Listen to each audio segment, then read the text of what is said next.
Bai, txoin. Aurkezpena bukatzen zen, aurkezpena da momentu egokiena, edo bukeran aurkezten duzunean, esan behar duzu mesedez, Materrera, Juan Soiaz edo, mesedez gelditzeko 10 minutu berba egin hor dugulako. Ez, hotxe bertan, izango dut. Ez dutelako nahi aztea. Osa, izaldi, bukatzen denean, Materrera apuntauta daudenak, mesedez gelditzeko. Bueno, egunon. A ber, hasi egiten gara. Azteko, ontsi bertan, miren, pasatu didan noarra. Apuntatuta, bizita, paseko irtera, Mater eta beste guztia, apuntatuta gauden guztiok, itzaldia amaitzen denean, gelditzeko. Apuntatuta, izen emanda daukagunok, paseira joateko, joateko, Mater itxasontzieta ikustera, itzaldia bukatzen denean, hemen, gelditzen gara, bale? Hori. Bueno, eta baitere, itzaldiarekin hasi aurretik, uste dute argitu, bueno, pentsatzen dugu argitu beharra daukagula zerbait gehieno jakinean zaudetena. Gaur hemen, Lourdes Errasti, Aritxal Baltarra, bai, historialaria eta antropologa, baitere Arantzadi Zientzia elkarteko kidea, egon behar zen. Bai, ikus, horrian beragertu da. Iazko ikasturtean datarik ez genuen lortu, adostea. Nik uste du, baino gehiago jakinen egongo dela, abenduak 15erako jarri genuen lehengo data. Azken momentuan, esan izan posible. Eta orain ere, arazo berdina izan du. Berak izan du eta arrazoiak eman ditu. Gaur, Kuelgamuro zen nahi eta nahi ez, badakizue memoria historikoaren barren lanean ari direla, Kuelgamuros, ez lako de los txeladak, Valle de los Caídos, han, egon behar zen, ekintza bat jarri dietelako eta egon behar zen. Baina, irabazten irten gara. Berak proposatuta, Maria, la espada, gaur gurekin dago. Aipatzea, bere izena jarritaz sartuta zegoela gure taldekoen artean. Izena idatzita zegoen. Orduan, gaur berarekin iriko dugu itzaldia. Maria, bera bilbotarra, historian graduatua, baita Arantzadi Zientzia elkarteko historialaria, bere ikerketen nagusien gaia, gerra, frankismo eta transisko garaian gertatutakoa. Hori da, normalean, bere gaia. Gainera, niko aipatzea parabagoza, ni ados nago, esatera noianarekin. Nik uste du gaur egungo gazteak oso informazio gutxi daukatela garaio buruz. Bai? Uste dut, hori azteko. Arrazoi desberdinak egongo die, nire ustez, baitere. Bat, aurreko aztezkenien batzuk komentatzen egon ginena. Gogatuko die eurak. Aztezkenen komentatzen egon ginean, intxortako frontearen bizita izan zalatan, komentatzen etxe askotan zeixiltasun egon den. Zeixiltasun. Eta bereziki, eta aipatu genuen gine, kasualidatea izan zen, emakumeen errepresioari buruz. Hori justo, aztezkenen batzuen artean eukio ginen komentarioa izan zen.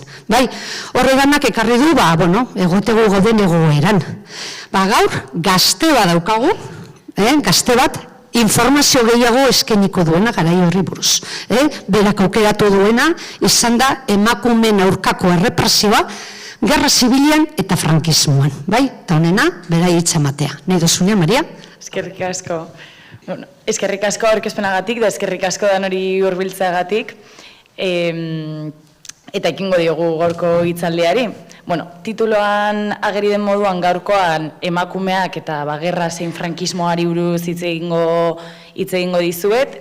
Aipatu nahi dut emakumei buruz hitz egiteak ez duela esan nahi aparteko gai bat edo aparteko kapitulo bat denik. Osea, gizartearen erdia izateaz gain, historia ulertzeko modu bat da emakumei buruz hitz egitea. Eta emakumeen historia ezagutuz, guztione historia ezagutu dezakegun modu argiago baten.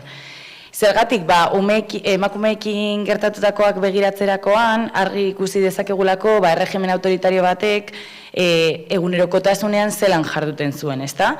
Zelan arautzen ziren gorputzak, sexualitatea, amatasuna, ze familia eredu zegoen, ze moral publiko ezarri zen, eta gehien bat zein zen eskubide subjektua, hau da zeinek zituen eskubide guztiak, eta zeintzuk zuten hiritartasun mugatuago bat, ezta?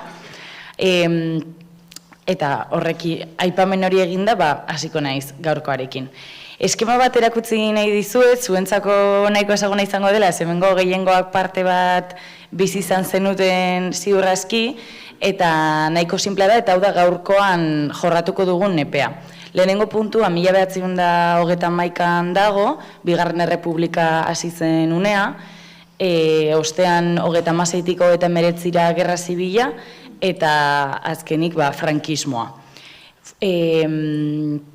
Diktadura frankistaren amaiera askotan markatzen da 1975an, Francisco Franco diktadorea hil zen unean, eta oroimen legeen arabera, oroimen historikoa lantzen duten bai Espainiako legea zein Euskadikoa, dinoe 1978an barkatu diktadura amaitu zela. Amaiera hori konstituzioarekin ezartzen da. Eta nik gaurkoan galdera bat planteatu nahi dizu eta aurrerago guztia landu ostean komentatuko dugun ostabe dela ea frankismoa 1978an emakumeentzako amaitu zen edo ez. Aurrerago berrartuko dut gai hau komentatzen dizuedan moduan. Eta, ekin aurduko azken harreman nahi dizuet dela aldaketa politiko ugariko 50 urteko epe bat jorratuko dut, eta aipatuko ez ditudan milaka detaile daude, eta horretarako bai amaieran dagoen tartean edozein esperientzia, zalantza edo besterik zabaldu nahi baduzu besteokin, guztiz ongi etorria izango dela. Hortaz, guazen hasieratik hastera. Ze realitate, ze herrialde edo gizarte zegoen 1931an. Diapositibo honetan hautatu dudan argazkia hau da Bizkaiko foru aldundiko jauregiko beirate bat. Beirate honetan ageri da alde batean industriarekin lotutako errealitate bat, eta beste aldean landa eremuarekin lotutako beste realitate bat. Hauxe zen 1931an, Bigarren Errepublikaren etorrerarekin zegoen gizartea, ezta? 20. mende hasieran Euskal Lurraldei erreparatuz ritmo zeharo ezberdinak zeuden. Alde batetik presentzia handiko landa eremua zegoen, herriak, baserriak, ekonomia familiarrak, komunitate zareak, elizaren influentzia handikoak, eta bestetik industrializazioa eta urbanizazioaren ondorioz erabat aldatzen ari zen errealitate bat, ez? Argi utzi nahi dut, honekin ez dudala inondik inora ere adirazi nahi, hiria modernitatearen sinonimo zenik ez da landa eremua atzerapenaren sinonimo edo horrelako zerbait, adirazi nahi dudana da, errealitate ezberdin asko zeudela momentu horretan Euskal Lurraldeetan, eta horrekin ulertu dezakegula zelan erantzun zitzaien aldaketa ezberdinei eta errealitate guzti hauen aurrean zelan erantzun zuen gizarteak. Emakumei buruz zer esan? Oro har inguru ezberdinetan egon arren, momentu horretan emakumeak etxeko lana, zaintza, fedea eta moral honeko izakiak izatera bideratuta zeuden. Emakumeen eskubideen hauskortasuna ulertzeko, komeni da urte luzez ezberdintasunak legezkotu dituzten zutabei arreta jartzea. Ezberdintasun sistema erlijioan, diskurtso mediko-zientifikoan eta legeetan oinarritzen zen, ez? Alde batetik Eliza Katolikoak influentzia izugarria zuen zuzentasuna ezartzeko gehien bat hezkuntza eta moral sexualaren inguruko gaietan, teoria mediko-zientifikoek erabat misoginoak ziren eta ezberdintasun natural eta hitz egiten zuten, gizon eta emakumeen hierarkia argudio biologistekin babestuz, eta ustezko muga intelektualak ezarriz emakumei edo euren erreprodukziorako gaitasunagatik etxekotasunerako predestinazio bat ematen zitzaien. Eta ezberdintasun hauek normaltzeko legeak zeuden. Zuzenbide zibilak emakumeak gehien bat emakume eskonduak euren askatasunak zeharon murrizten zituzten. Besteak beste, senarrek emazteak ordezkatzen zituzten, eta hainbat kudeaketarako senarren sinadura beharrezkoa zen emakume helduen bizitzan. Ezberdintasuna hortaz, ezen kulturala soilik, ezen sineskera edo balioen kontu bat legeetan, eta agintzen zuten instituzio guztietan ezarrita zegoen ezberdintasuna zen. Eta testu inguru guzti honetan hasi zen Bigarren Errepublika. Errepublikaren aldarrikapena sistema monarkikoaren krisialdi luze baten ostean heldu zen. Primo de Riveraren diktaduraren amaiera monarkikoek ez zuten euren zilegitasuna lortzen eta parte hartze politikoaren itxura emateko hauteskunde batzuen deialdia egin zuten. Horrela, hainbat alderdi politikoek ulertu zuten erreferendum gizara, udal hauteskunde horiek. Eta 1991ko apirilaren 12an aurrera eraman ziren hauteskunde hauek. Hiriburuetan eta hirietan Errepublikaren aldeko indarrek irabazi zuten, Alfonso XIII garaiko erregeak herrialdea utzi zuen, eta apirilaren 14ean Errepublika aldarrikatu zen, ezaguna den moduan lehenengo hemendik nahiko gertu, Eibarren. Aldaketa honek, gobernu forma aldatzeaz gain, eskubideen markoa aldatu nahi izan zuen, eta familia, morala, hezkuntza eta lana ikutu nahi izan ziren. Udal hauteskunde hauek ez ziren aurrera eraman herri guztietan.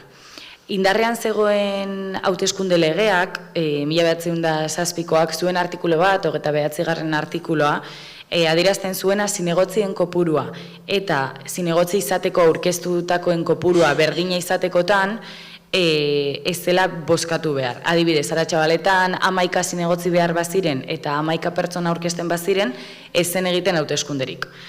Honek ekartzen zuena zen ados jartzea jendearen artean eta kazikismoa mantentzea eta ez joatea bozkatzera eta zenbait pertsona euren boterea bermatzen zuten. Lege honen inguruan hitz egiten dizuet, artikulu honek ahalbidetu zituelako lehenengo emakume alkateak egotea. Aurrera salto txiki bat egingo dut, 1931tik 33ra pasatuko naiz, ze Errepublikaren gobernuak ja ezarrita zeudenean, udaltalde hauek, hauteskunde barik hautatutako udaltalde hauek, kendu zituzten eta kudeaketa batzorde batzuk jarri zituzten. Hilabete batzuk besterik ez ziren egon, hauteskunde batzuen deialdia zegoelako, baina hilabete horietan zehar ez egoteko kazike edo jauntxo hauen gobernurik. Zer gertatzen zen, hauek osatzeko, behin-behineko udaltalde hauek sortzeko, funtzionario bat, zergadun bat eta langile bat jarri behar ziren. Herri txikietan funtzionario bakarrenetakoa irakasleak izaten ziren, eta horrela lehenengoz emakume batzuk heldu ziren udaltaldeetara. Gipuzkoako kasuan 18 emakumek parte hartu zuten udal gobernuetan, euretako 7 alkate izanik, eta hainbat alderdietan ez zuten gustoko izan erabaki hau. La Gaceta del Norte egunkari bizkaitarrean honako hau jaso zen. Ayer salió la tercera de las listas de las comisiones gestoras municipales. Para felicidad de los pueblos a los que les ha tocado en suerte la legalísima calamidad, gracias a esta modalidad legalísima, lo repetimos, de echar por la borda ayuntamientos legítimamente constituidos, vamos a tener hasta alcaldesas, que es el último grito de los progresos de la democracia andante. Eta jarraian, emakume alkateak zituzten zenbait herri aipatzen ziren. Batzorde hauek hilabete batzuetan indarrean egon arren, beharrezkoak ziren udal hauteskundeak egin eta kendu ziren, hauteskunde horietan emakumeak lehenengoz bozkatzeko aukera izan zuten. Baina berriro ere aurreratzen nabil eta aria eten barik, baina atzera egingo dut apur bat. Bigarren Errepublikako onartutako eskubideen inguruan eta sufragio unibertsalaren inguruan berba egiten hasiko naiz. Eskubide hau Errepublikako Konstituzioaren 36. artikuluan jaso zen, 23 urtetik gorako herritarrek sexu batekoak zein bestekoak hauteskunde eskubide berberak izango dituzte, baina hau idaztera heldu orduko debate izugarria egon zen. Debate egon zen gorteetan, kaleetan, eta zelan ez, prentsan. Gorteetan, 3 emakume zeuden, garai horretan ezin zuten bozkatu, baina bozkatuak izan alziren, euretako bat Clara Campoamor izan da. Sufragio unibertsalaren defendatzailea gisa ezaguna dena. Zenbait alderdietan bat zetozen emakumeak bozkatzearen ideiarekin, baina atzeratu nahi izan zuten. Emakumeen botoak senarraren edo Elizaren eragina izango zutelaren beldur baitziren. Ezen adostasunik egon konstituzioaren artikulu hau hautatzeko momentuan eta bozkaketa ganbera erabat zatitu zuen. Baina hala ere, jakina den moduan onartu zen eta emakumeek bozkatzeko aukera izan zuten. 470 ordezkarietatik 188 abstenitu ziren, hau da, 150 ez zuten bozkatu. 161ek alde bozkatu zuten eta 121ek kontra. Aldeko bozen artean, besteak beste alderdi sozialista dugu, baina Indalezo Preto agintariak ezezko botoa eman zuen. Errepublikarentzako labankada bat zela adierazi zuen emakumeak bozkatu alizatea. Prentxan, kaleetan bezala, kontrako ahotsak egon ziren. Argia astekariko adibide hau ekarri dizuet, honako hau esaten zuena. Emakumeak lehen nahiko zeregin emanez bazuten bezala, gizonari buruhauste handiagoak jartzeko, edo emakumeari ere autorkia izateko, hau da bozkatzeko, eskubidea eman zien.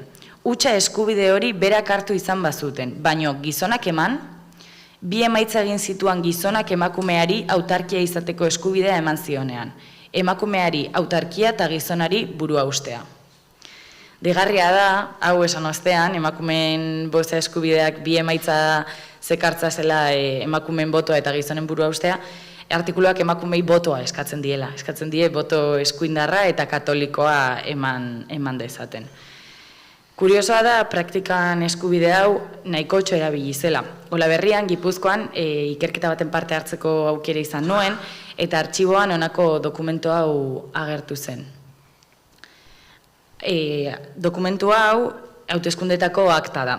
Eta ikusteaz gain, bozkatzera joandako 209 pertsonetatik ia erdia 155 uste duzela emakumeak zirela, hau da, emakumeak bozkatzera joan ziren, ikusi alda joandako lehenengo 25 norbanakoetatik 23 emakumeak zirela. Ez dakit posible duzuen irakurtzea, baina Maria, gero bai badator Jose Maria gizon bat, baina Josefa, Maria Carmen, Juana, Josefa, Guillermo, Josefa, Mercedes, Pilar, Ignacia. Hau da, lehenengo pertsonak joan zirenak bozkatzera momentu horretan, emakumeak izan ziren.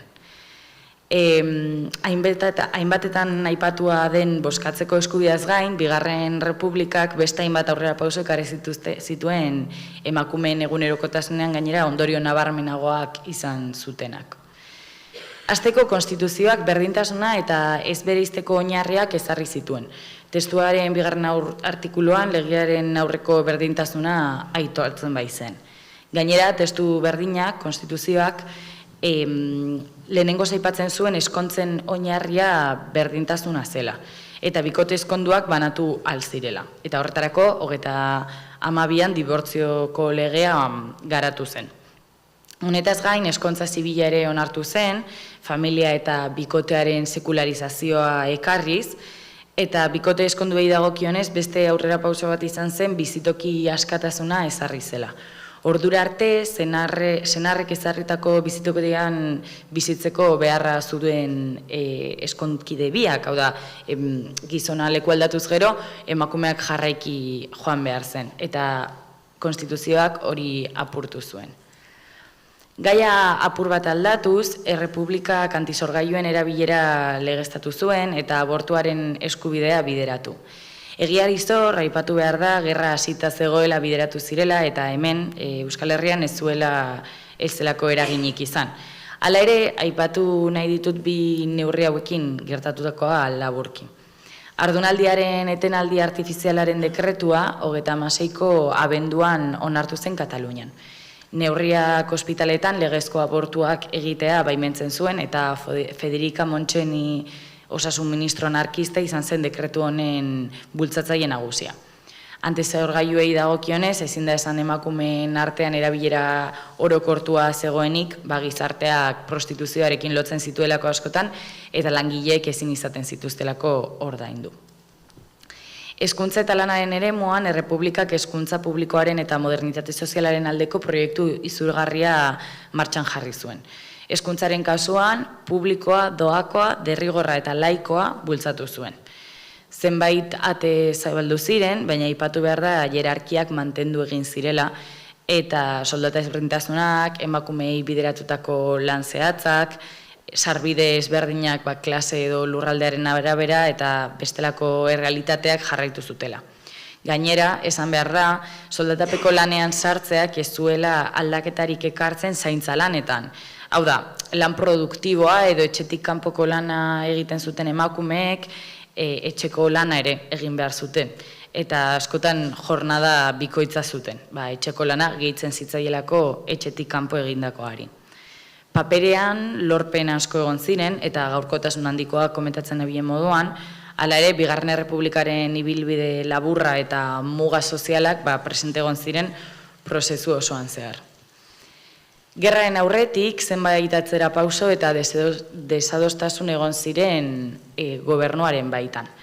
Legeek eta konstituzioak eskubideak eman arren, eskuindarrek eta CEDA moduko erakundeak, CEDAk esan nahi du Confederación Española de Derechas Autónomas, kontra egin zuten.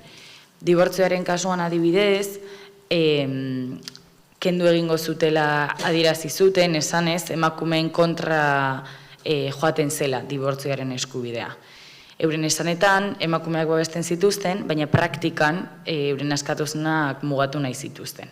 Jarduteko modu hau diktaduran zehar erabat erabilia izan zen eta ikusiko duzue.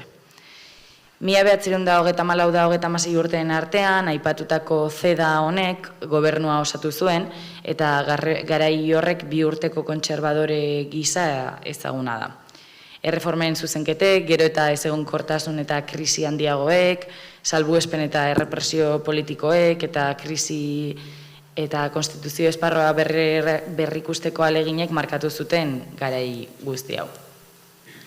1936ko otsailean, Frente Popularrak garaipena eskalatu zuen hauteskundeetan, eta gobernuak alegina egin zuen erreformak berrabiarazteko, baina herrialdea jada erabat banatuta zegoen, norgehiagoka soziala eta indarkeria politikoa hasi ziren, proiektu bateraezinen arteko blokeoa enkistatu egin zen, eta tentsio giro horretan armadako sektoren konspirazioak aurrera egin zuen, 1936ko uztailean estatu kolpean amaitu arte.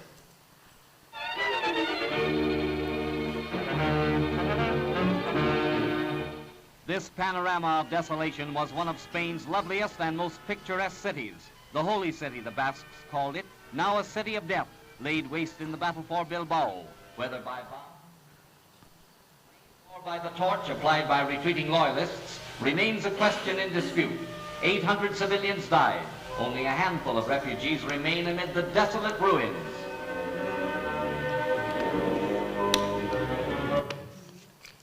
Gerraren hasiera estatu kolpe alegin bat izan zen. Baina huts egin zuen estatu kolpe horrek eta horregatik abiatu zen gerra. Kolpistak altxatu ziren hiriburu ezberdinetan, baina hori, lurraldearen gehiengoa eskuratu ez zutenez, jarraitu zuten armekin. Euskal Herriko kasuan, Araba eta Nafarroa kolpisten menpe geratu zen hasieratik eta Bizkaia eta Gipuzkoa errepublikarekin lerrokatuta mantendu zen. Hortaz, Araba da Nafarroan ez zen egon gerra frontea edo, baina beste bi lurraldeetan bai. Aipatu nahi du, gerrak implikatutako beste norbanako adina bizipen izan zituela. Beraz, milioika espedientzia desberdin egon ziren. Eta tarte honetan, aztertzen ari garen gaia dela eta bi gauzetan zentratuko naiz. Emakumeek gerran izan zuten paperean alde batetik, eta bestetik gerraren ondorioz jasan zituzten indarkerietan. Urteetan zehar, gerra ekintza maskulino gisa ulertu ondoren, emakumeak izaki baketsuak eta kalte beharrak eta mendekoak zirela zioen diskurtso guzti horietan oinarrituta, Emakumeen egon ostean, emakumeen eredu berrien gorakadak gerretan euren rola edo papera zein zen definitzeko beharra sortu zuen. Bai hemen, zein beste gerra garaikide batzuetan. Alderdi politiko guztiek emakumeak zituzten jarraitzaien artean eta bakoitzak modu ezberdinean erantzun zion gai honi. Hala ere, aipatu behar da, eurek emakumeek ez zutela euren iritzia emateko margen handirik izan. Bigarren Errepublikan eskubideen alorrean aurrera pausoak eman izan arren, emakumeen gehiengoek ez zuen entzunak izateko bide instituzional nahikorik. Ezkerreko indarrek emakumeak gerrara eramatearen alde agertu ziren, gehien bat anarkistek eta komunistek, hala ere aurrera eramandako lanak gutxietan izan ziren gizonek egindakoen berdinak. Eta frontera heldutakoak askotan euren berezko lanak, zaintza edo garbiketarekin lotutakoak eraman behar izan zituzten. Gerrak aurrera egin ahala, berrantolaketa militarraren prozesu ezberdin egon ziren eta frontean zeuden emakumeen zenbakia erabat murriztu zen. Baina aldi berean, atzera guardia fronte berri bat bilakatu zen.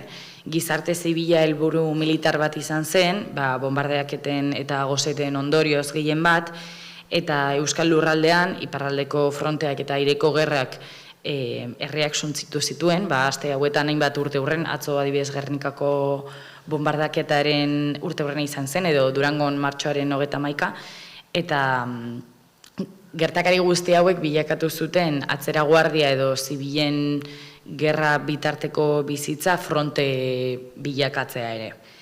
Egunerokotasunaren beldurraren testu inguruan, agintariek babesleku eta defentsa neurriak indarrean jarri zituzten, eta bertan emakume ugarik eguneroko bizitza sostengatu zuten. Ospitaletan, intendentzialanetan, tailerretan biherra egin zuten, babesareak eta jantokiak antolatu zituzten, eta zaintzalanak ere aurrera eraman zituzten.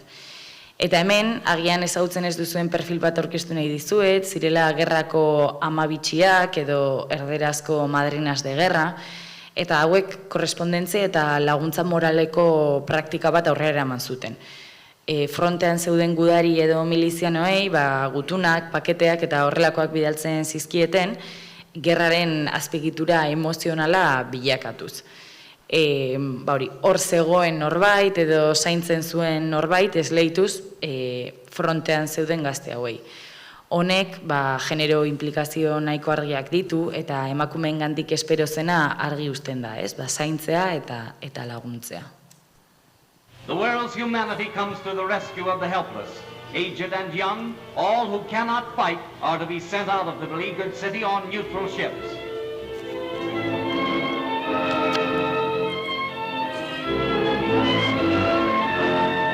$5,000 are in the first contingent to go to France.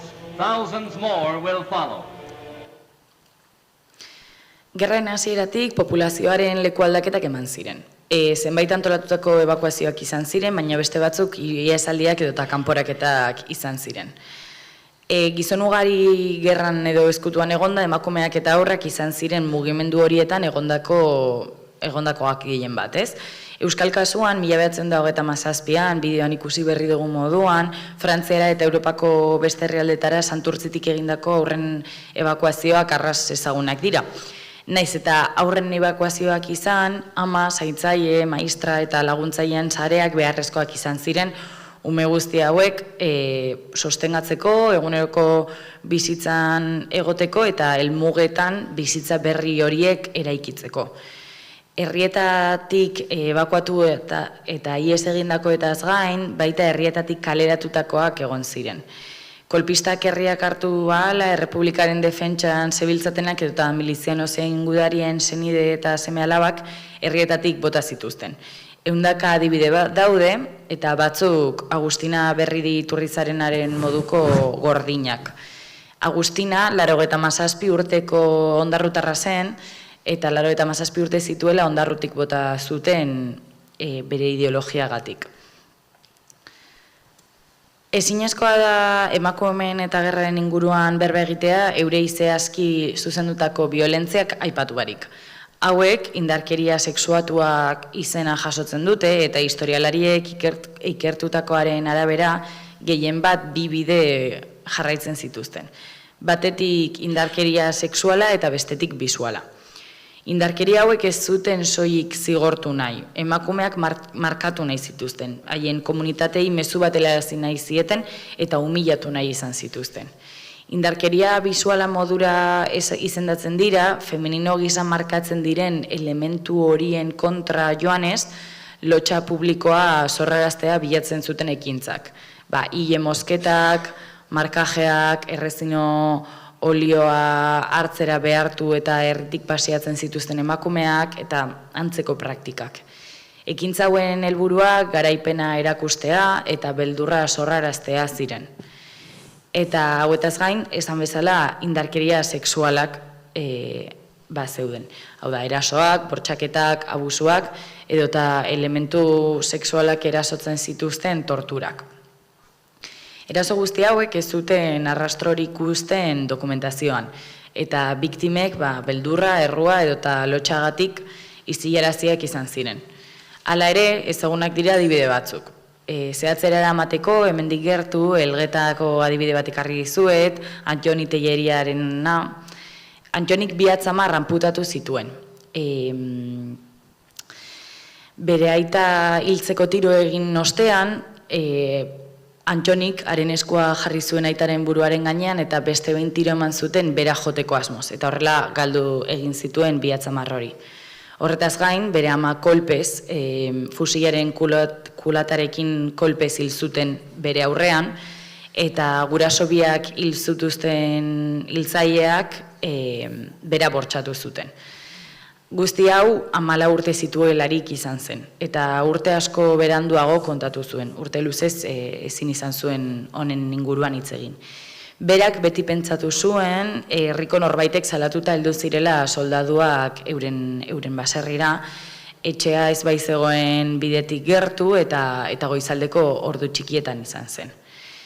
Beste testigantza batzuetan, kartzeletako zaindariak, erosotzaileak zirela adierazi izan da, adibidez Saturraneko kartzeleko monjak. Eta atxiloketetan, sabelera zuzendutako jipoiak dokumentatu dira. Abortuak eragiteko edo udalketa gaitasuna kaltetzeko helburuarekin. Guzti hauek ez ziren soilik tratu txarrak. Tortura guzti hauek mezu hau zuten. Garaileak zeintzuk ziren eta garaitutakoak zeintzuk ziren argi utzi nahi zuten. Eta guzti hau aipatu ostean, esan behar da, diktadura ez zela utxetik hasi. Indarkeria eta jarrera guzti hauek jarraipena eta instituzionalizazioa izan baitzuten. Frankismoak, gerraren amaiera eta frankismoaren ezartzeak ez zuen biolentziaren etetea ekarri, diktaduran zehar indarkeria hauek berrantolatu eta aldatu ziren, baina inoiz ez ziren moztu. Diktaduraren hasiera data, 1939an ezartzen den arren, erregimenaren moduak, euren armadak lurraldeak hartu ahala ezartzen joan ziren. Hau da, 1937ko udatik aurrera, Bizkaia osoa kolpisten menpe geratu zen unetik aurrera, Euskal Lurralde osoan erregimena martxan zegoen. Hainbat emakume, gerra ostera erabat markatuta heldu ziren eta gorrien edo orderazko Las Rojas kategorian sartuak. Erregimenak ez zituen soilik euren jardun politikoak jazarri, zeinekin elkartzen ziren edo euren senideak zeintzuk ziren, epaitzeko edo zigartzeko nahiko arrazoi izaten baitziren. Aipatu nahi dut, frankismoaren inguruan hitz egingo dudala orokorrean, bakarra gisa. Hainbatetan kategoria ezberdinak egiten dira, lehenengo frankismoa eta bigarrena, edo autarkiaren frankismoa eta teknokraten gobernuaren frankismoa, eta diktadura luze bat izan da, ia 4 hamarkadaz luzatu zena, gauzak moldatu ziren, baina erregimena bakarra izan zen, eta ikusiko duzuenez, legeetan, gizartean eta egunerokotasunean, arlo guztietan misoginia errotua egon zen azken unera arte. Lehen unean, errepresio penal eta politikoak pisu handia izan zuen, eta erregimenaren aurkazi joan pertsona ororen kontra ezarri ziren, atxiloketak, epaiketak eta kartzelaldiak. Honetaz gain, aipatu behar da, azaldu berri ditudan violentzia sexuatu guzti hauek jarraipena izan zutela. Hau da, tortura, bortxaketa eta bestelako praktika hauek jarraitu zuten kuarteletan, lekualdatzetan eta kartzeletan. Laburra azaldu nahi dut, emakume presoen errealitatea zein zen. Espetxe frankistak oro har, errepresio aparatu gogor eta bortitza izan ziren. Eta emakumeen kasuan, baita ere. Saturraneko adibidea aipatu nahi dizuet, izan zelako estatuko emakume kartzelarik handiena. Martxan egon zen 1938 eta 1944aren artean, eta Saturraneko plaian kokatzen zen Ondarru eta Mutriku artean. Estatuko presondegi honetan, haren garaikideetan bezala, bizi baldintzak oso kaskarrak ziren. Goseak, hotzak, gaixotasunek egunerokotasunaren parte ziren, eta emakume presoentzat zein euren aurrentzat, kontuan izanik 3 urtetik azpiko umeak kartzeletan egoten zirela euren amekin, gogorrak oso, baldintzak oso gogorrak ziren. Umeen gaiaren inguruan aipatu behar da, 3 urtera arte egon zirela eurekin esan bezala, batzuk ume txikiekin heltzen ziren, beste batzuk bertan kartzelan erditzen zuten, baina, klaro, hortik aurrera zer, gertu zeuden kasuetan, familiak umeak hartu alzituzten, baina hainbat kasuetan erregimenaren aldeko familiek edo instituzioek umeak hartu edo lapurtu egin zituzten. Gainera, familiak gertu egotea nahiko zaila zen, frankismoan zehar, turismo penitenziario izena jaso zuen praktika bat aurrera eraman zelako populazio presoarekin. Non kartzelen arteko mugikortasuna zegoen, baldintzak gogortzeko, eta norbanako hauek haien ingurutik erabat banatzeko zigorra areagotuz. Kartzelatik irtetzean gainera, amets gaiztoa ez zen amaitzen emakume hauekin. Estigma sozialak pisu handia zuen espetxean egondako emakumeengan, eta hainbatetan erbeste zigorrak ere ezartzen zitzaizkien. Kartzelaren aipamena alde batera utziz, urte luzez emakumeen bizitzak antolatu zituzten eskubideetan emandako murrizketei buruz hitz egin nahi duzuet. Hasteko aipatu behar da, diktadurak norbanako ororen eskubideak gutxitu egin zituela. Eta testuinguru honetan, emakumeen eskubideak are kaltetuagoak izan zirela. Kalte gehien izan zituztenak, emakume ezkonduak izan ziren, garaian emakumei aurkeztutako aukera bakarra zela, ezkontzea edo monja sartzea, eta hauek izan ziren kalte gehien izan zituztenak. Emakumeak aitaren eta ostean senarraren aginpean zeuden, eta eskontza bat ematen zenean, eskontzen ziren 2 pertsonen estatus juridikoa aldatzen zen. Emaztearen eskubideak murriztuz eta hauek senarrari esleituz. Eskondutako emakume batek, adin gutxiko batek edo desgaitasuna zuen pertsona batek besteko eskubideak zituzten. Eta hau bermatzera aldera, egituretatik baieztatzen zen gizonen egin beharra emakumea babestea zela eta emakumeen beharra ordea obeditzea. Dibortzio eta eskontza zibileko legeak deuseztatu ziren frankismoaren ezarpenarekin, atzera eginezko izaerarekin, hau da, emandako lotura eta banaketak bertan bera geratu ziren, eta ezkonbaimena berrezarri zen. Hau da, 1975 arte ezkondutako emakumeek soldatapeko lana izateko edo pasaportea ateral izateko, senarraren edo aitaren baimena behar zuten, lizentzia marital erderaz. Lan munduan, 1938ko lan legeak esaten zuen emakume eskonduak tailer eta fabriketatik askatu nahi zituela. Beste behin ere, babes forma zuen, baina baztertzen nahi zuen esaldi bat, ez? Gainera lege honek esartzen zuen soldata minimoa familia osoan mantentzeko bestekoa izan behar zuela. Bizitza familia nuklearretan eta gizonen menpekoak izatera antolatuz, eta soilik gizonak soldatapeko lan hauetara bideratuz. Hau izan zen 38an, baina aurrerago, 71an, lan reforma bat egin zen, generoan oinarritutako diskriminazioa galarazi zuena. Itxuran nahiko ona, baina Pilar Primo de Riverak lege honen aurkezpenean gorteetan honako hau adierazi zuen. Ez da inondik inora ere lege feminista bat. Ez ditugu gizonak eta emakumeak berdindu nahi. Sekula ezingo dira berdindu izatez eta bizitzan egin behar dituztenengatik. Emakumeen lana erreala eta unibertsala da, ezin dugu ukatu. Eta ez ikusiarena egin, barkatu. Lege honen bitartez eskatu nahi dugun aurrengoa da. Behar dela eta lanean dauden emakumeak baldintza honenetan lan egitea. Hau da, soilik onartzen zuten lana beharra zela eta egiten zutenean. Emakume langileek eskontzen zirenean, lan utziz gero eskontzari bat ematen zitzaien, paga estra moduko bat, eta gero zenbait kooperatibetako estatutuetan ere eskondutako emakumeak lana egin ezin zutela zehazten zen. Legeen aurrean, gizon eta emakumeen arteko erroko ezberdintasun hauen adibide oson bat adulterioaren legea da. 1932an, Bigarren Errepublikan adulterioa delito gisa ezabatu zen, baina frankismoak berrezarri zuen. Kode zibilaren arabera, adulterioa ezkondutako emakume batek, haren senarra ezen beste gizon batekin oheratzean egiten zen. Jatorrizko testuan erderaz esaten du yacer, con un hombre que no es su marido. Hau da, hau egiteak espetxe zigorra zekartzan emakume honentzat. Baina lege berdinak beste portaera bat jasotzen zuen senarren kasuan adulterio gisa. Zela senarre emazteen etxean edo etxetik kanpo nabarmenki maitalea zuen senarra. Emakumearen maitalea, legearen arabera el que yacía con ella, zigortua izaten zen emakumea ezkonduta zegoela sekien kasuetan. Eta senarraren maitalea ordea, ez zen aipatzen legean ezagutzaren berri jakin behar izatea. Eta zigortuak izaten ziren espetxearekin edo erbestearekin kasu guztietan.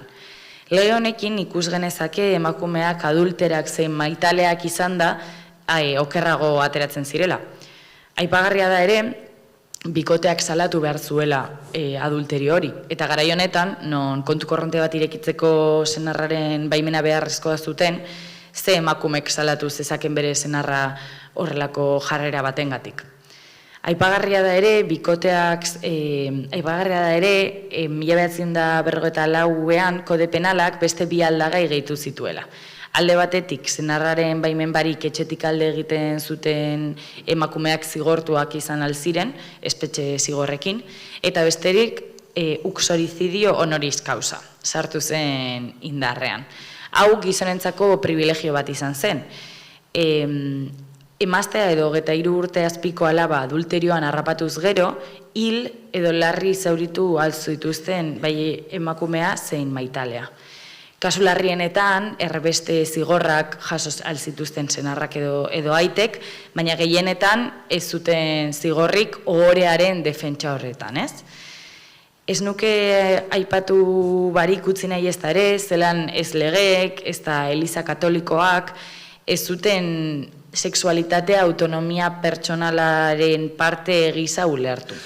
Hau da, onarpen sexuala edo harreman sexualak izateko baiezkoa ematea ez zegoen mailaren gainean garai honetako ezkontza askotan. Su Excelencia el Jefe del Estado recibió en el Palacio del Pardo a los matrimonios galardonados este año con los Premios Nacionales de Natalidad. Reciben su premio, entre otros, don Jesús Fragoso del Toro y doña Luisa de Castro, que han tenido 17 hijos y les viven todos. Y el matrimonio leonés, don Santiago Núñez y doña Claudia Marcos, que han tenido 19, de los que viven 18.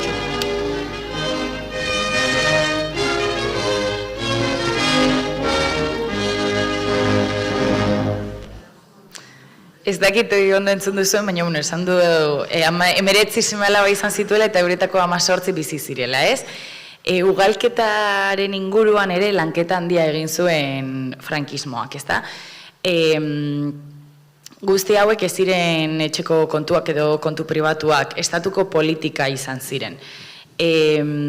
Gorputze reproduktiboak, hau da emakumeak, berreiraikitze nazionalan bere biziko papera zutela adierazi zuten, eta amatasuna misio gisa aurkeztu zitzaien emakume haueri.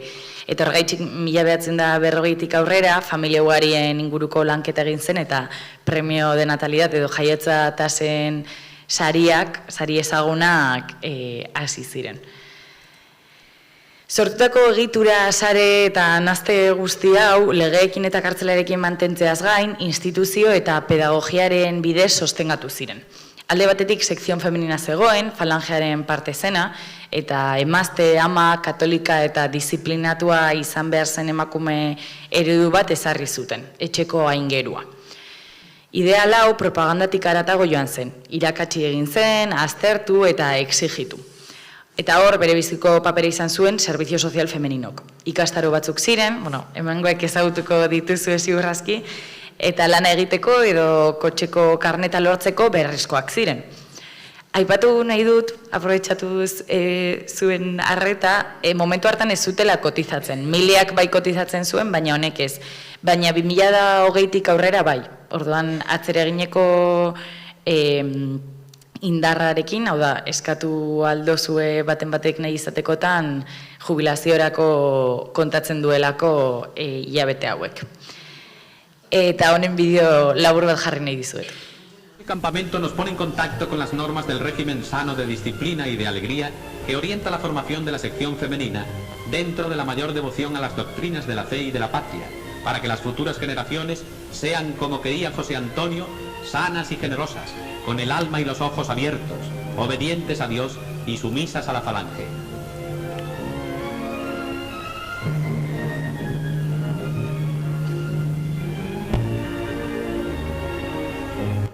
Obedientes a Dios y sumisas a la falange, esan dago. Hauek dira udaleku moduko batzuk, baina gehienetan hilabete batzuetako ikastaroak izaten ziren herrietan edo eskualdetan. Honetaz gain, Eliza eta hezkuntza disiplinaren aldeko instituzio nagusiak izan ziren. Hezkuntzak inplikazio nabarmena izan zuen eskoletan ezberdintasunetik irakatsi zelako. Frankismoan zehar, eskolak fizikoki neskak eta mutilak banatu zituen, eta kurrikulumean ere. Neskatoei etxeko aferei, hostelanei, erlijio eta feminitateari lotutako hezkuntza ezarri zitzaien, eta mutilei ordea produktibitatera eta etorkizun baten lan publiko bat izatera bideratutakoa. Eskolak antolatzeko modu hau, zentzu komunaren fabrika gisa jardun zuen. Horrela ezitakoentzat, guzti zuentza seguramente, normala edo naturala zen, aurretatik ikasia zegoelako eta liburuetan horrela agertzen zelako emakume eta gizonen arteko banaketa hau.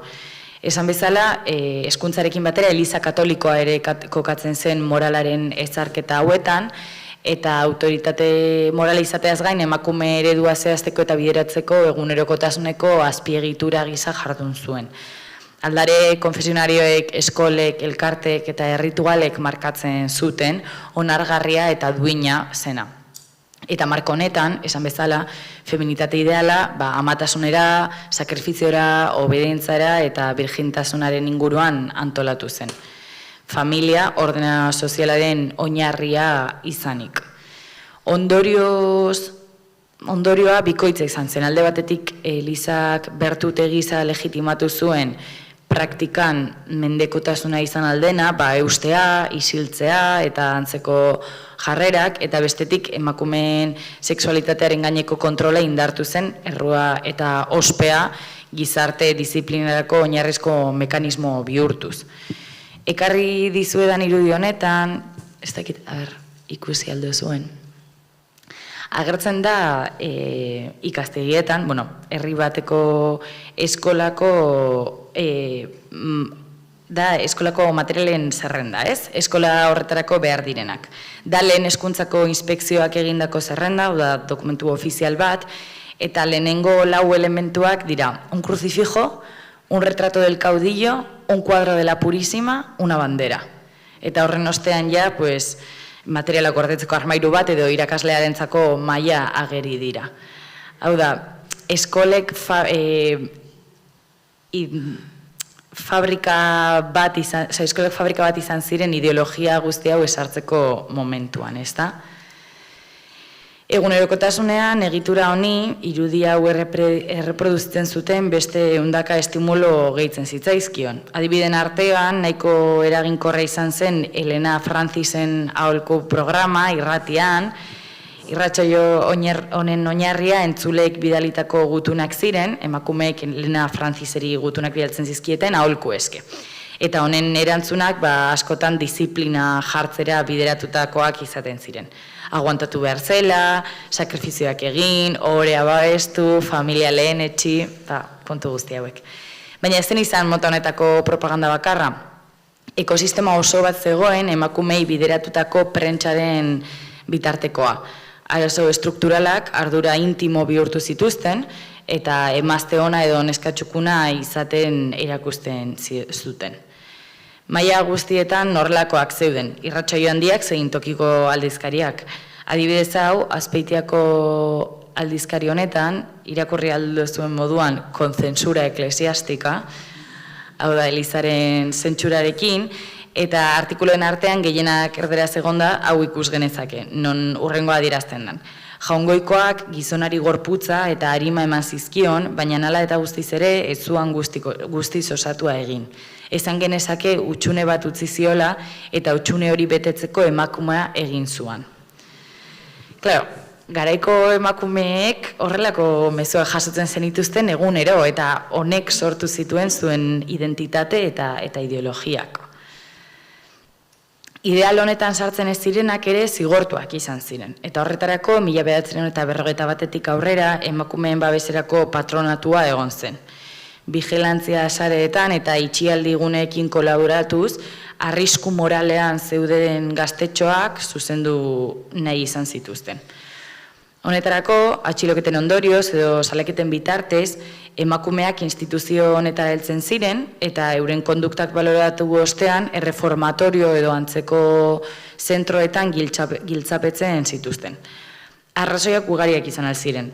Haurdun egotea eskondu barik, nahiz eta haurdunaldi hori euren aitaren bortxaketa batengatik izan, edo biurriak izatea ezarritako moraletik kanpo egondako beste dozen jarrea izatea, Frankismoak instituzio hau berrantolatu zuenean, 1951, Boen horrelako honako hau esan zuen.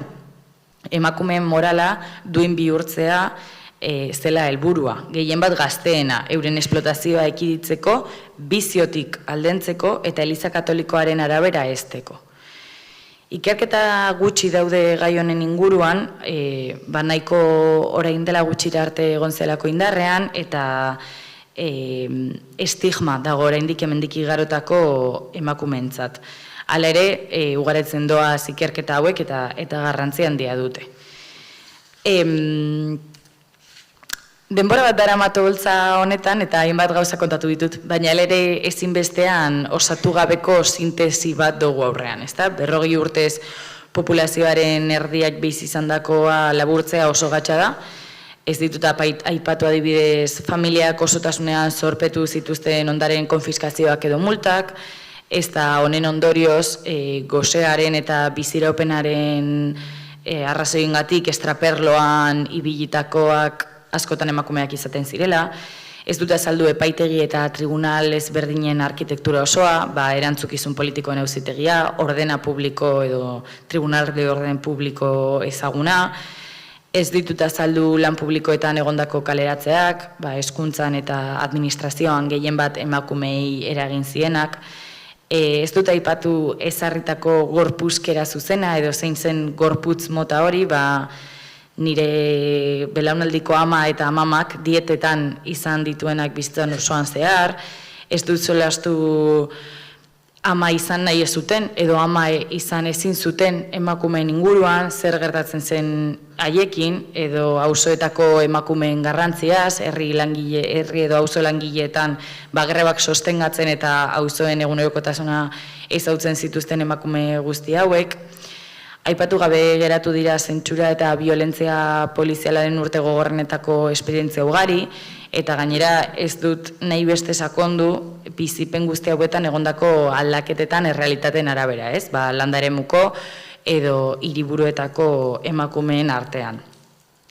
Guzti hau aipatzearekin adierazi nahi dudana da, oraindik asko dugula ikertzeko eta zabaltzeko emakumeen zein frankismoaren inguruan, gerra ez zelako guda bat izan soilik eta frankismoak ez zelako soilik legeen arkitektura bat izan.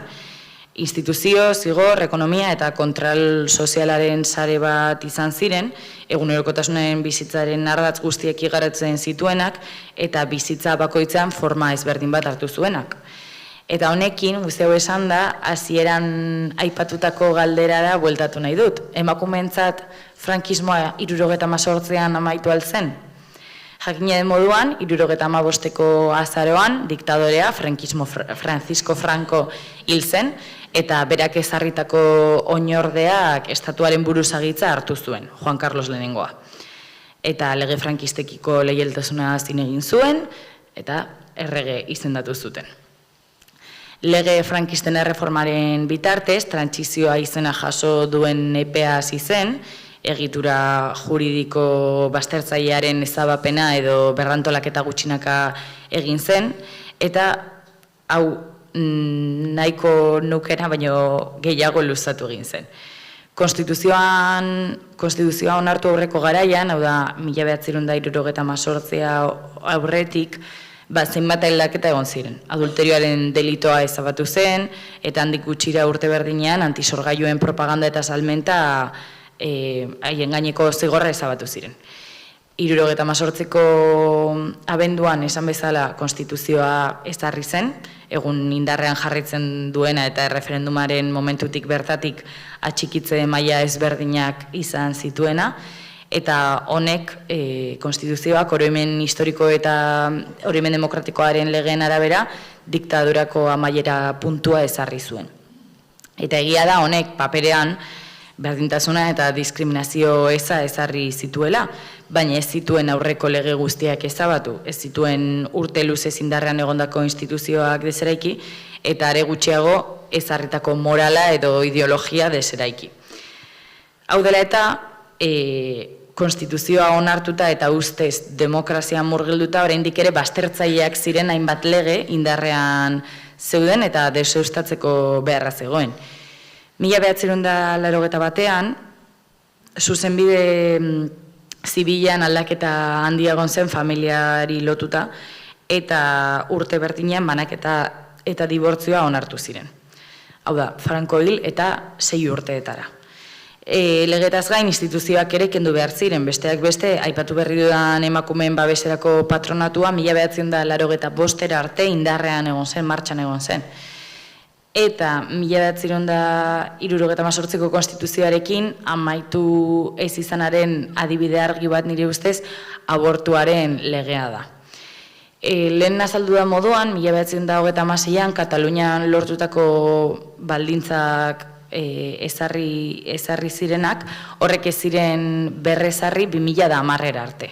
Egia den arren, 85ean, hainbat kasuetan abortua despenalizatu egin zela, haurdun zegoenaren osasun mentala edo fisikoa arriskuan zegoenean, denbora tarte zehatz batean bortxaketa bat salatutako kasuetan, edo fetuak malformazio larriak izatekotan, ezen abortuaren eskubidea onartu, eta ezen 36ko lege hori berdindu 2010 arte.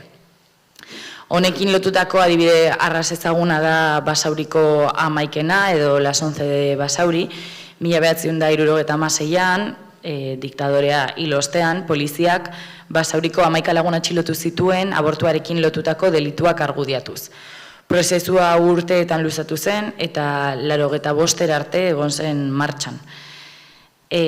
Mobilizazio arrakastatsuak ekarri zituen eta presio sozial zein instituzionala, baina esan bezala 85 arte luzatu zen, ustez demokrazia erabat ezarrita zegoen garaietan sartuz. Indarkeria sexualaren kasuan, aurretik aipatu da moduan, bikotearen baitan onarpen sexuala, baietza harreman sexualeta egiteko ezen beharrezkoa izan urte luzez.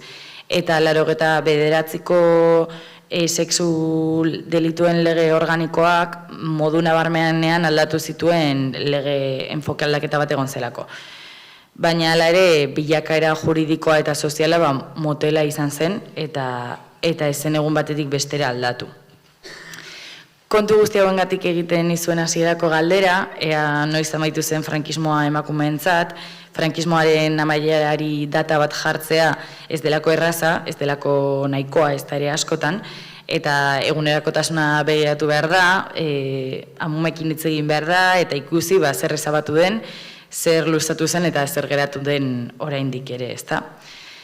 Gaurkoan gertakariak azaltzeaz gain, hemen duela ez horren beste gertatukoak transmititu nahi nizuen hauek transmitituz esan nahi nizuena da eskubideak aldarrikatzea soilik ez dela nahikoa askotan, eskubide hauek martxan jarri behar direla, defendatu behar direla eta bermatu behar direla. Eskerrik asko hurbiltzeagatik eta entzuteagatik, eta tartetxo bat agorain galdera edo zen komentario egiteko. Bai, eskerrik asko. Bueno, tartea daukagu galderak egiteko, nik uste dute laburpena eginaz. Kaixo Maria, oso interesgarria. Ni galdetu gura nizun Pilar Primo de Rivera, ni dakidanez, inoiz ezen izan guardiako aingeru hori, ezen ezkondu eta ez zuen izan seme-alabik. Badago dokumentazioa edo ze pentsamoldea zeukan, zergatik bera ez zuen berak transmititu gura zitzuen mezuak bide hortatik joan edo? Nahiko digarria da, zuk aipatzen duzunarekin batera, baita badago Bilboko alkaldesa izan zena, Kareaga, eta direla eredu, norbanako hauek direla proak kontraesankorrak, ezta? Ze eurek irudi bat zuten, ez zuena bat egiten euren diskurtsoarekin. Dokumentazioan nik egia esan ez dakit dagoen Pilar Primo de Riveraren inguruko kontu hauek, baina bai bada egia ez banabiloke sekzion femeninako burua zela Pilar Primo de Rivera eta ustez bai egiten zuen bat aldarrikatutako guzti honekin, ez? Baina bai badaude horrelako pertsonaiak direla euren existentzia bera kontraesankorra dela, ez? Hitzez esaten zutenaren eta praktikan egiten zutenaren artean. Bai, Kareaga be oso emakume gogorra. Bilboko garai gogorrenetan, esan alkatesa. Hau da, Kareaga. Hori da, bai egia. Toma, baita egia da, soltera, hori, eskondugabeak eta ez zuten familiarek izan, eta ezer, baina, bai, gero feste guztiak gizonaren menpe. Eta gainera, posizio publikoetan, eta emakume guztiei esaten etxean egon behar zirela eta guzti hori da.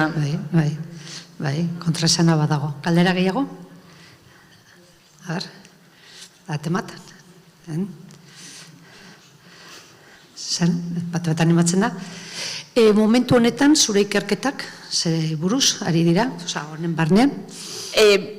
Momentu honetan nabil Azkoitiako emakumeen inguruko ikerketa bat egiten alde batetik, amaitu berri dut frankismoa orokorrean ez emakumeen ikuspuntu honekin ikertzen ikastegietan, Gipuzkoan, eta etortzen den guztiari erantzuten. Zerekin aurkitzen ari zara Azkoitzin? Zer? Azkoitzin zerekin aurkitzen ari zara? Nahiko, gaur aurkeztu dudanaren nahiko antzekoa, bai. Bai, galdera gehiago?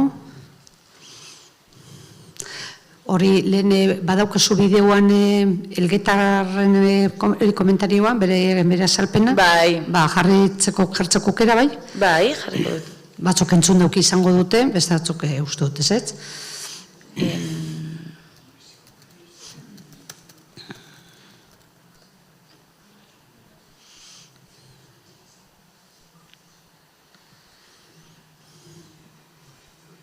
Zi osoko isiltasuna hautsiz, Antionik kontatu digu zer gertatu zitzaien bere aita amei eta zer berari 1937ko apirilaren 25ko goizalde hartan.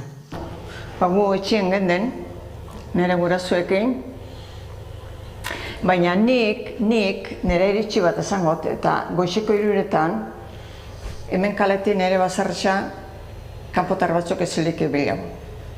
Netako da, herrikoek izan ziela hor laguntzaileak. Seguru, Oin zeintzu, bastakitz. Antionik arrazoi zuen. Faxistek elgetar bat behartu zuten Antioniren baserrira eramatera. Hartu eben Sabin, ez da inuen hartuko ben, da, edo eben, ala. Nora? Ez da baina. Ez da baina. Eta hanen bertxuan eroan nahi zituenak, nahi bena, da, Sabinekin gon, hanka. Hortik aurrera, izan zen ez da gaia, eta nibili ginen diskutitzen, eta bultzaka, eta azkenean izan zen eriotzak ero. Aitza tiru bota zuzen, odoloztu ero ustutzera zoiena, eta ama kuleta zokeine burua dana... Aporte bizete. Bai, dira txakon geixak konozimentik ari etorri. Hau zelanen, bueno, aitze tirua bota zen, eta olako toki baten nik ipiren utzan eskua. Aitze? Aitze. Tirua bota zen zuri atrabezar eta izai? Ez, tirua lehengoari bota zuzen. Eta nik ikusi nebanien esku ipirintzen. Da bigarren agota ben, da gero. Zuri zamarra zen. Hola izan zen bari. Zer etxik izan zen, biola zein no etxik. Biola beroz biola. Eta zer ikuste benez ezek lehen. Onien ezer, txarra bertoben. Eta gero danak egin dakitza. Eriotzak eta biola zeinuak eta danak.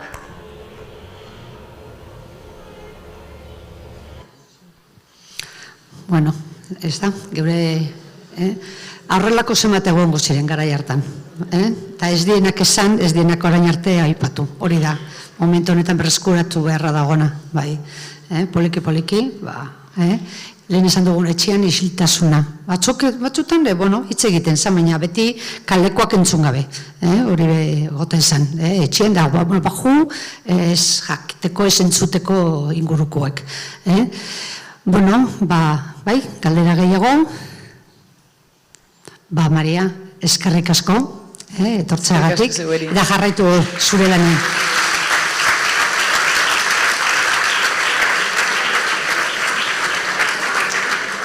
Gogoratu, pasaikoak hemen.